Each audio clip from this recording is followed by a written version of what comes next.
Hello, listeners. Welcome to another exciting episode of Standing Post, a podcast aimed to take you on an informational journey about the U.S. Secret Service. I'm your host, Cody Starkin, and for this special episode, I interview former Uniformed Division Officer Marshall Mirarchi and his partner, K-9 Hurricane. Marshall, welcome to Standing Post. Thank you for bringing Hurricane in to the studio here to meet everybody, to talk about your career, to talk about his career, and kind of what you've done for the Secret Service. So thank you. I appreciate you coming in today. No, thank you for having us. This is great. It's a lot of memories coming back here to headquarters, and we couldn't be happier to do this. If anytime I have an opportunity to talk about Hurricane, I'm going to take it up. So thank you for having us. Absolutely. I think after hearing the story of both of you and what you've gone through in the past, and we'll kind of get to that later in the episode, but I just wanted to have you on because there's some big things in the future for both of you. And I just kind of want the listeners to know your backstory and Hurricane's backstory. So I guess we'll first off start off with you. Where did you grow up? Where did you call home? So I grew up in Delaware County, right out of Philadelphia. Spent the winters there, went to school there, and then summers at the good old Jersey Shore. So we kind of bounced back and forth from there. But I went to college in Kutztown, and then from there, came right into the Secret Service Uniform Division. And what about Hurricane? Where does he call home? So somewhere overseas, Okay. right? So we get the dogs from a vendor here in the stateside, and they come from somewhere in Europe. It's all different depending on the breed. He's actually a Belgian Malinois, so we know it's from that area. We do have paperwork, but it's a little it's written in a different language. It's kind of hard to tell exactly what it says. So we kind of know a good amount about them, but yeah, he's from Europe, Okay. so I stick with that. Can you describe what he looks like for the listeners that may not see pictures of him? Sure. So Hurricane's actually all black, and at the time he was the only all black Belgian Malinois we had. So that's why I did my best to get paired up with him. I was walking through the kennels and saw a bunch of golden dogs, bunch of brown dogs, and mixes in between, and then just saw an all black one. And at the time we did not have an all black one on ERT, so I always want the one that's different, the one that stands out. Plus, I'd be able to recognize them in the dog yard when we're all in training and know, hey, at least that one's mine. So I got that part down. What does that selection look like? Because I know there has to be kind of a matching process. Sure. So after you go through our special operations team, our emergency response team, you can apply for the K-9 tactical K-9 unit, which is still part of ERT. And same thing, you go through test process interviews, and the trainers and instructors, they have a method to their madness of how they pick the handlers and the dogs and put them together. So they do a personality assessment on you, obviously the dog. They see where the strengths and weaknesses are, and they pick who will make the best team for, overall success. What about the mutual kinship, like that friendship that built? When did you know that it was going to be a match? So we had the bond right away. It was love at first sight with this dog. I tried to do everything I could to manipulate the process to keep him, which I thought was a secret, and come to find out, the instructors knew exactly what I was doing the whole time. But you get out there and you walk through, and I picked him in the kennel the first day, and they kind of watch you do some walks with the dogs and some drills and see where, alpha personality, strong dog, they pair you up and then they switch and rotate. So every time I had a chance to get Hurricane, obviously I would grab him. And then when they would switch up and I'd see him doing good with somebody else, I'd kind of go over and be like, hey, they said switch again. They're like, oh, I didn't hear anything. And I'm like, yeah, I'm going to try this dog out for a while. And just trying to, every time the instructors looked up, I wanted them to see us together. And, I'll get into it later, but we luckily got paired up together. So it all worked out. I always like to hear the stories about where people come from and how they kind of hear about the Secret Service, because just the way that the Secret Service kind of presents itself, not everybody hears about it. But like, how did you find yourself applying? So when I was in college at Kutztown, I was playing baseball there, and a lot of college athletes, if of course everyone thinks they're going to go pro, right? So that's always the first plan. I'm going pro football, I'm going pro baseball, whatever. So I don't want to say plan B, but the door number two is a lot of times law enforcement, the government, the military, things like that. So eventually, as I saw that baseball dream dwindling down to an end there at my senior year, I knew I wanted to work for the government, and the Secret Service obviously was my first choice. And lucky enough, I was able to make some calls, find some people that knew about it, how I could apply, how I could get in, and it all ended up working out. You kind of touched on a favorite sport of mine at baseball. What position did you play? I pitched. Yep, pitcher. Yep, left-handed too. So, Oh, very which nice. ended up being very hard for my canine career because Hurricane was trained for a righty, Mm. so I had to change everything and teach him everything in reverse. Oh But man. that was really the only thing I had to teach him. Other than that, he was pretty squared away. Okay. Last sports or baseball nerd question. What was your key pitch that you always threw?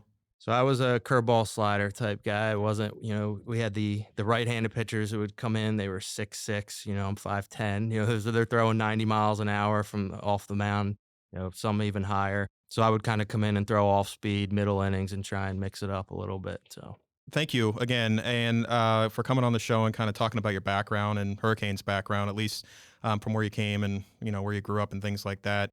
You may have touched on this before, but you were part of the Secret Service Special Operations Division, correct? correct. The emergency response team is one of the teams that falls under that division. It's essentially your SWAT team for the White House, the vice president's residence, and most areas in D.C. Were you able to work with Sergeant Technician Darian Knoll? Yes, I was. Yep, Okay. yep, he's a good friend of mine, a very good dog handler too. I learned a lot from him. He actually was an instructor for ERT, and he was my class instructor and class lead. So he is the one who put me through training from the start. I like him now much better than I did when we were in training. I'll leave it at that.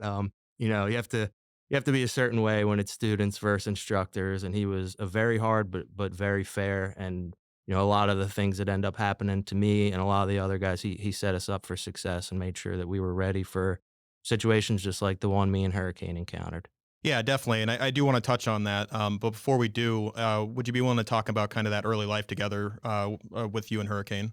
Sure. So that's the best part in the very beginning. You're learning new things about the dog. You're trying to, he's feeling you out. You're feeling him out. The training every day is different, so you're always encountering new things. So just because something went really well one day doesn't mean it'll follow up the next day. But what I didn't know about Hurricane is he was the only dog in our class that was already trained before I had him. Mm. So pretty much we're going throughout in the yard, and they're telling me hey, walk the dog over here, put the dog through this jumps. And you can see all the other guys are struggling and trying to get their dog and pulling them by the leash. And Hurricane's just jumping through and doing everything. So in my head, I'm doing this. So I'm like, oh, I'm actually a pretty good dog handler. Who knew? I'd never had a dog growing up, didn't have any pets.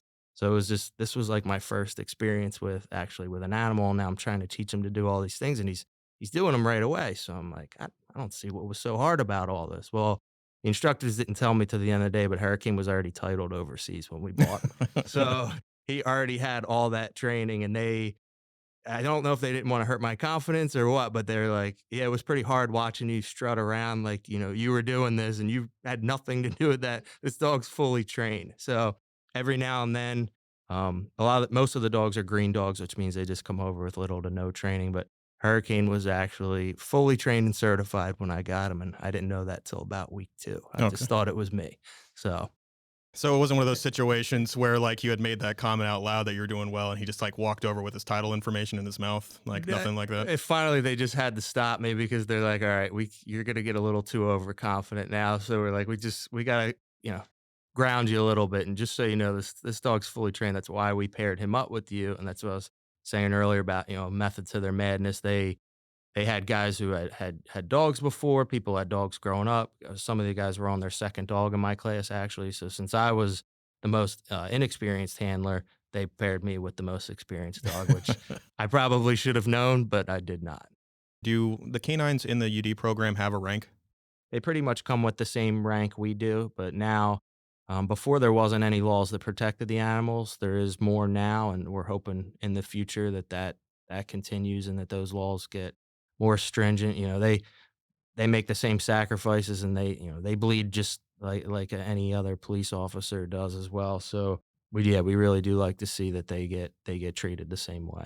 You had mentioned it before earlier, but let's kind of set the stage because one of the things that we wanted to bring you both on here for was the incident in the White House back in October 2014. Can you kind of set that morning up or the start of the shift for you in Hurricane?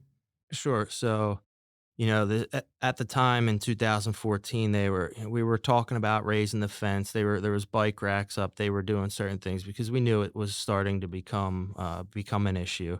But that individual that day jumped right over the center fence line at the White House, and there's a ton of stuff going on. You have tours going on. There's hundreds of people coming to visit, but the second he came over the fence, it was on the north grounds. Hurricane was already up and knew something was going on, and we were able to luckily deploy out very early. And when you say North Grounds, is that near Lafayette Park? Yep.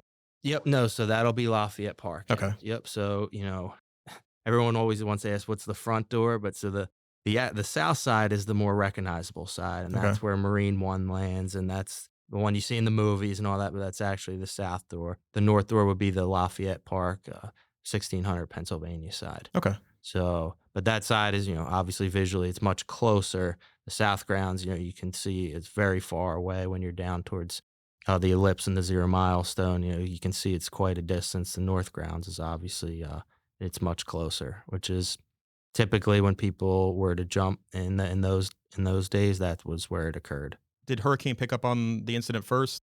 Yep. So if you ask me, I say yes. If you ask the other guys on the team, they're going to tease me and say no. So it's like your kid at a game. You're like, oh, did you see what he just did? So I was actually looking over. You do have to scan all the time. I was on the east side in front of the first lady's residence where her and her staff sit all the time. The individual did jump towards the middle, more towards the west side, so it was a little bit out of our sector. But the dog and all the senses they have the windows cracked, they hear everything, they see everything. I was actually looking in a different direction, and he got my attention and did they jump up and they make these noises and that you can tell like something. It could be somebody walking up to the car, a staff member, another teammate, but in this instance, it got my attention enough that I turned as the radio call was going over because if you hear fence jumper at the White House, it's a lot of acreage. So I did hear some things coming over the radio, but didn't realize it was right there to the sector right out in front. But my side of the story is Hurricane saw it and he alerted me, and that's how we were able to get the jump on the individual. Were you and Hurricane okay after the incident? Was there any injuries sustained? So I was fine. He was not. I didn't do anything but let him go and trust his instincts. When the individual did jump over, since it was in a different sector, we did have a lot of the guys on ERT were already out deployed on the north grounds, and that's when you have an apprehension dog, it gets very tricky because the work is all on them, but the decision making is on you. So at the time we're wearing all black uniforms. It was at night. The lights were off. You can't tell your dog, hey, it's the fifth guy over there. These Mm, four guys are our okay. team. The fifth guy is you have to almost know your dog to a point where you can pick up everything that they're doing. So when he saw the guy come out, but as we were getting out of our Tahoe, there's a lot of commotion, a lot of yelling and screaming. When he got back out, the teams were already deployed. So initially, I was gonna let him go right when we came out of the car. As we came around, I grabbed his leash and turned around. We already had about 4 team members in between us and the individual, so I had to almost wait a second and see. I might not be able to send him, see if he knows what's going on, and my partner on the other side of the north grounds came out with his dog, and as he deployed his dog on the individual went and kicked the dog, and Hurricane saw that. And that was just like a free pass to go, "Oh, now he knows." So Okay. it ended up, in the beginning, it's obviously not the way you want things to happen. But by him seeing, well, that guy just kicked my buddy. I mean, he's just waving a flag, being like, I'm the one who's not supposed to be here right now. So the second he saw that, you can tell their posture changes, their mannerisms change, their ears even turn right. It's almost like a reticle. They line right up with where they're gonna go. So once I saw that, I was able to send him, and he was able to go after and stop the individual. A fight ensued, which is the hard part to talk about because it's watching your kid get roughed up pretty Hmm. bad. Do they have a resilience to actions like that where if you come at them and you hit them, like you hit them with something, are they Well, so to an extent, so we do train it, but we can't replicate actual. We're not going to inflict pain on the dogs at all. So we might throw like a book bag at them that's stuffed with a pillow or something, but or a stick that's actually just foam waving it at you. You just have to trust that I know him and know that he would not want me to interfere. He doesn't know he's at the White House. He doesn't know that the president and his family happen to be right inside this door at the movie theater. He's just knows he's protecting dad. So I couldn't pull him out. You know, people always say, "Why didn't you go get him? Why didn't you go up?" And I'm like, "'Cause he would have never forgiven me for doing that. That's his job. That's what, he was born to do. That's what he trains to do." He was eventually able to get the individual all the way back towards the fence. We were able to cuff the individual and escort them off the grounds. But yeah, when he got back, he was beat up pretty bad. Mm. He had cuts and bruises all over him. You can actually see, since their arms are just skin and bone. You can see those bruises and welts growing by the second. And he had a lot of blood on him. And he's all black, so I can't, and it's night, so I can't. I'm trying to do blood sweeps and make sure he didn't get stabbed or something I didn't see. But we eventually, our sergeant came up, Sergeant John Stewart. He's actually on the CAT team now, a Okay. special agent. But at the time, he came and was able to get my dog and the other dog immediately over to the emergency room right there in DC, just a few blocks away. And I showed up with him, and I wasn't sure what to expect. And he had his muzzle on. And as we get into the ER, the incident's actually playing on the news in there, Mm. and we still had all our gear on, our rifles, and you can see all the nurses and vet techs were looking at the TV and then looking at us and looking. They were like, "Was that just you guys?" And I'm like, "Yeah, I think he's pretty banged up." So we took him, and he went right over to them, and they started petting him to try and do their checks, and he thought he was being pet, and he rolled right over, and they were like, they're looking up on the TV and seeing what just happened, and then they're looking at this dog here, and they're like, "No way this is the same dog." And I'm like, "No, they're very intelligent, and they know, when it's time to work." And obviously, what he thought he was getting like a full body massage in that place, and they were like, "I can't believe we're petting this dog." So it was just, I don't know, it was a very special way to end the night, because at first I wasn't sure how bad it was, and I'm like a worried dad, is my dog gonna be okay? And he's rolling over and wrestling and playing and petting with all the vets and the techs. So I'm like, all right, this is gonna be all right. So he'll be okay. He's actually very happy already. We're going to talk about some of the other awards that he received because of this incident, but there was one in particular that I read about, and I was hoping maybe you can share with us that after the medical visit, he did something special for Hurricane. Yep. So, this is the one secret I kept to the end. I'm really good at following the rules, but this one, I don't want to say broke, but I definitely bent it. We don't give the dogs human food. Obviously, they're working dogs. But after I got home, I put the car up and take his leash off and do all stuff, and he's still amped up, and he knows that was, you know, I say he knows. I think he knows that wasn't training. That was, real life thing, really good thing he did. So, I was thinking of what can I do to reward him, and of course, what's better than a McDonald's hamburger. So I, uh, I broke the rule, or I bent the rule, I'll say, and I gave him some human food for that night. Treated him with some rewards, and I mean, to watch the joy he got out of that was pretty amazing. It was only a couple seconds, but yeah, he wolfed down some cheeseburgers and then passed out. So. Awesome. Well, let's talk about then some of the awards that he's received from the event. So this ride has been absolutely incredible. It started right then in 2014, and he still now has other awards that we still have to attend, and other ceremonies. It kind of just it's the gift that keeps on giving, and it's great because it makes us feel like we're able to give back a little bit. So it started the next morning. SACA PPD came out and said, "Hey, are you guys back? The president might, he's going to try and talk to you and bring you guys in." So of course, president being busy, we weren't able to get in. But the next morning, I came in, and they said to come over to headquarters, and Director Clancy would like to meet with you and Hurricane. So, we went. We actually had another guy come cover me on shift, and me and Hurricane came to headquarters, and they gave Director Clancy gave Hurricane the Medal of Merit, which is it was amazing. They did it right here. I don't even know how they got it going so quick, but Hmm. um, they had a whole ceremony, and he said a bunch of great things about him, and he gave him that award. And I got a call a little bit later that he asked me to go to the Christmas party Homeland Security Christmas party as his guest. Well, of course, we end up seeing Jay Johnson, who's the director of, I'm sorry, the Secretary of Homeland Security there. So Director Clancy has me, and I'm talking to these two, super powerful guys, and Hmm. again, Jay Johnson, unbelievable guy. And he's like, "Tell me what happened," and he puts me on the spot at the Christmas party in front of 100 people standing there Oh listening, man. and he's like, I kind of pause, and I'm like, "Does he want me to do this right here, right now?" And he's like, "You're the handler, right?" I'm like, "Yeah, I'm him," and he's like, "Well, where's your dog? Isn't that the whole reason you got invited here?" Teasing me a little bit, and I was like, "Yeah, wasn't able to bring him here because, well, tell us what happened." So I told him the story, and he's like, "You know what? I might do something special.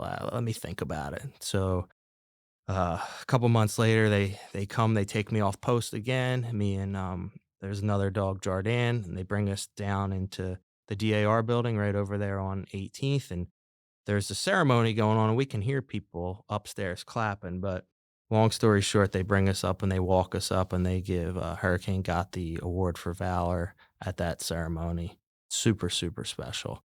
Shortly after that, they end up bringing us to London at British Parliament, and he gets the PDSA Order of Merit. And it just kind of kept going and kept going. And the big announcement, which I can't say too much, but the version of that award, which will now be at over here at the U.S. Capitol on March 9th, he will be getting the Distinguished Service Medal, and that will officially put him in the history books. So it'll be a really really neat experience. And there's been a lot of other awards in between, a lot of stuff we've done for some different charities, and recognizing him for bringing awareness to canines and retired working dogs, all over the world. Is there any other experiences that you've had besides the October 2014 incident? Was there anything else you'd like to talk about as far as working together, where you've gone, places you visited? Sure. So operationally, I mean, protection is what it is. There's not a ton of action, it's just preparing for that one moment. And that was his moment. Shortly after that, he ended up retiring. I don't know if it was because of what happened or because of the beating that he did take, but his hips started to go, and he starting to have some physical ailments that led to his retirement. But as far as our experiences outside of work, it's what he's been able to give back to the dog community, or what I've been able to do using his name. Bringing just we work with so many different charities. That's kind of like our gig now. Like, Hmm. what can we do to give back? How can I use Hurricane's name to bring awareness to, any type of, it doesn't even have to be a working dog, to, any type of canine issues. I just was the speaker a couple months ago for a charity where they take disabled vets, and they actually will train a dog, then they will pair it up with the vet to fit that vet's exact needs, Hmm. and they do all that for free. They pay for the dog, they train them, and then they continue to do, um, training for the dog to make sure that it is any if anything happens in that vet's life where he needs, has different circumstances, they will retrain the dog to help him out with whatever he needs.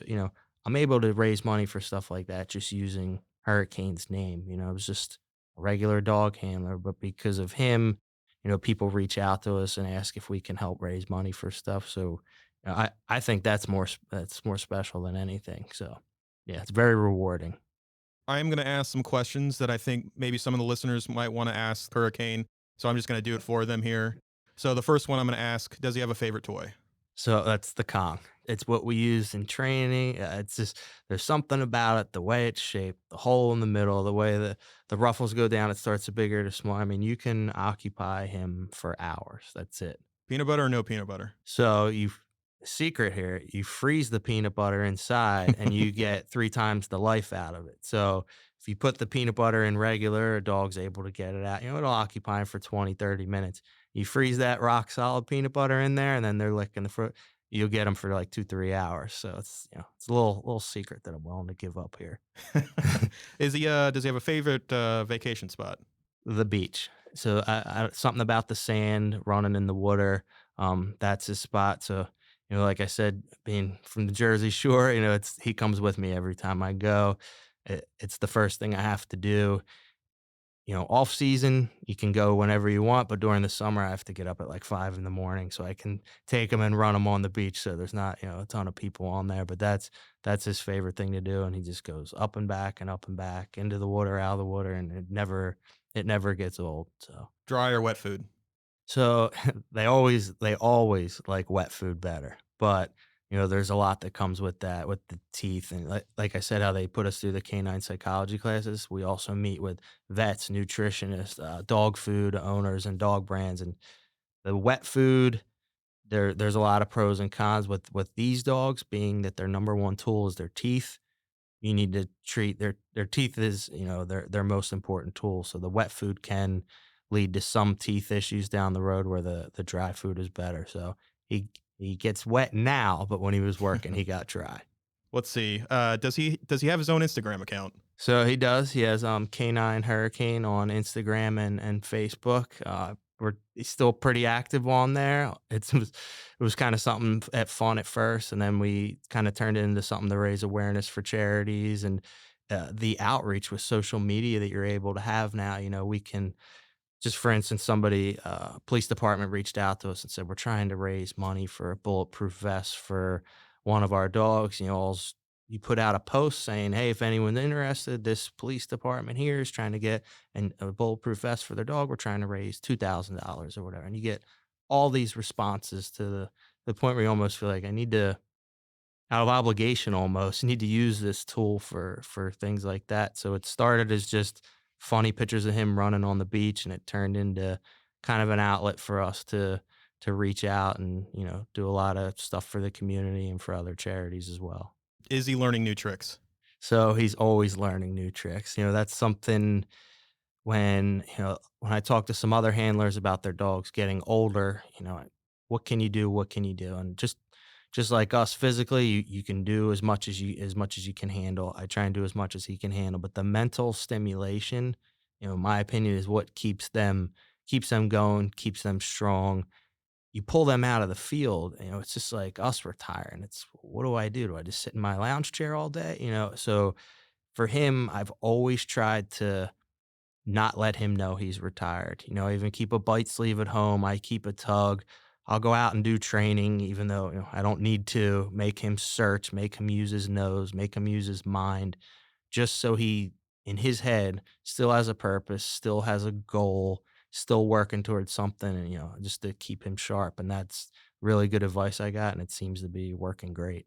Is there anything else you'd like to share as far as the relationship? Do you talk to him? Is there anything else that you kind of just, or I'll leave that private if that's something that, Oh no, I okay. talk to him all the time. And again, I get teased about it all the time. He's my best friend. The dog is my companion. He has been since we started. I just look back, look at all these memories I have. I've been all over the world. He's getting knighted at British Parliament as a dog. Like, these are just crazy experiences that I get to have because of him. So I try and repay that all the time. I try and give him more attention than normal, or let him know that, how much he's changed my life, all the experiences he's been able to grant us with just being a part of. I'm just walking him around, but I get all the benefits of meeting all these people and doing all these things. You can only give a dog so many treats. But as far as talking, I mean, we talk all the time. On the drive over here, somebody cut me off, and I just turned right over to him, and I'm like, "Did you see that guy?" Like, it's just, we have this bond where they're so used to us talking to them as well. And not that they can understand what we say, but it puts them in that mental mind, that state of mind where they, I won't amp him up or bring him down, or if we're doing training and he's a little too amped up, hey man, calm down. He doesn't know what I'm saying, but he's feeding off me to come down. Whereas if we just show up at training and right out of the first scenario out of the day, I might try and, hey buddy, you ready? Like, let's do a great job today, and try and amp him up. So they feed off of their handlers. The military and some other units, they sometimes swap out handlers, or the dog stays somewhere else. For Secret Service, these dogs are with us 24/7. So anyone who has a dog or a pet knows how close they are with them. Just picture if this dog just never left your side ever. The bond is just on another level. And then on top of it, knowing that this dog was willing to die for me. You know, people don't get to say that. I feel so fortunate every time somebody looks at their pet or shows me a picture of their dog and like, look how great my dog is, look how much they loves me. In my head, I'm like, my dog was willing to die for me. Like that's, Oh man. I don't want to say that, but I have that experience. We had that bond together. Um, so that's why every day I have with him now, even in his retirement and all his gray hair, it's very special what we have. Very special. Awesome. Well, he's currently laying down right now. I didn't know if he had passed out or not, but I just wanted to Marshall, I appreciate you again being on the show. I always leave our guests with a final word. So I just wanted to offer it up to you if there's anything you'd like to tell the listeners before we close out the episode. Yep. I mean, of course, I want to talk about his award coming up over at the Capitol on March 9th, the Distinguished Service Medal. It'd be the first dog in history to get it. This is just going to be a super, super special event. We hope to do some, appearances on the news again to use these awards to raise awareness about whatever is going on at the time. So that event will be very special for us. When we went to London, the Secret Service actually sent Richard McCulley, the deputy chief of the uniform division, over to London and gave an incredible speech about Hurricane and our career together. So since I'm gone now, it kind of keeps me still close. I still have somebody with me, and then again, all these things we do are just I want people to know how special these dogs are. They're not just working dog. They're our companions, our partners. They bring so much happiness to us, our families, and they don't really ask for anything in return. Just a good boy or a good girl or a treat, and they're happy. But just for someone who doesn't know or for someone on the outside, just the having one of these dogs and what they do, it's a very special thing. And I even in retirement, just feel fortunate every day that I have. I got my best friend here. I'm super lucky that I'm had the experiences that I've had, and I have a buddy like this that I can have such an incredible bond with. Hurricane, do you have something you'd like to say?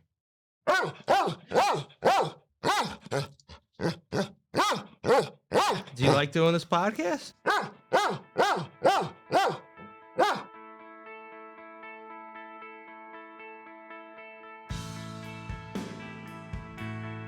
For more information about the Secret Service or how to join, please go to www.secretservice.gov. And you can always find us on Facebook, Twitter, Instagram by typing U.S. Secret Service on the platform's search bar. And until next time, listeners, stay vigilant.